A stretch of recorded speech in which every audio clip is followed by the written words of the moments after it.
गरम पाण्यात कोरफडीचं जेल टाकून आठवड्यातून 2दा चेहऱ्यावर याची वाफ घेतल्याने त्वचा निरोगी होते आणि चेहऱ्यावरील डाग दूर होतात.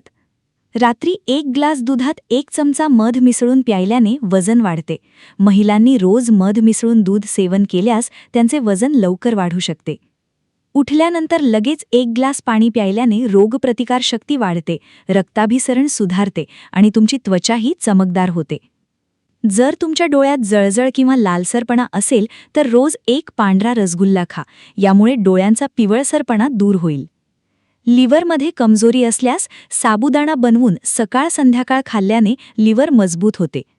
देशी तुपात काळी मिरी मिसळून कोमट दुधासोबत प्यायल्याने आतड्यांमधला मळ मऊ व सैल होऊन बाहेर येतो. सकाळी सकाळी शिळ्या तोंडाने आल्याचा वास घ्यावा, अर्धांगवायूचा आजार उद्भवणार नाही. 4 ते 5 काळी मिरी लोण्यासोबत खाल्ल्याने शरीराची सूज दूर होते. केळाची पेस्ट बनवा आणि जळलेल्या जागेवर लावा. त्याने आग होत नाही आणि फोडही दिसणार नाहीत. खजूर रात्री झोपताना कोमट पाण्यासोबत खाल्ल्यास बद्धकोष्ठता दूर होते आणि तसेच मूळव्याधाची समस्याही दूर होते.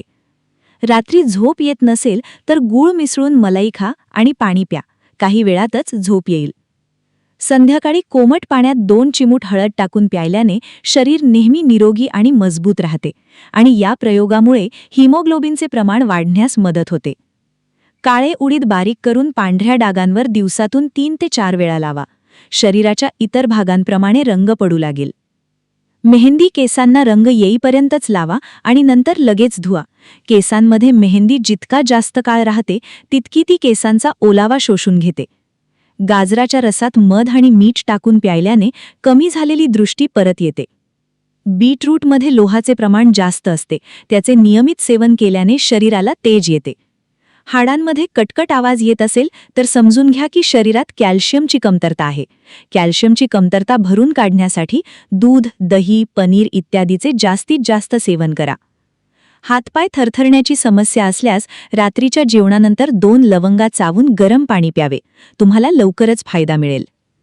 उकडलेल्या बटाट्याचे पाणी केसांना लावल्याने केस पांढरे होत नाहीत, तर आजपासून तुम्ही उकडलेल्या बटाट्याचे पाणी फेकून न देता त्याचा वापर करा. जर तुम्ही लठ्ठपणाने त्रस्त असाल आणि तुम्हाला तुमचे वजन कमी करायचे असेल तर आले आणि लिंबाचा रस समान प्रमाणात मिसळून प्यायल्याने लठ्ठपणा लवकर कमी होतो. जर तुम्हाला वारंवार किडनी स्टोन आणि लघवीमध्ये जळजळ होत असेल तर त्यासाठी नारळ पाणी प्या.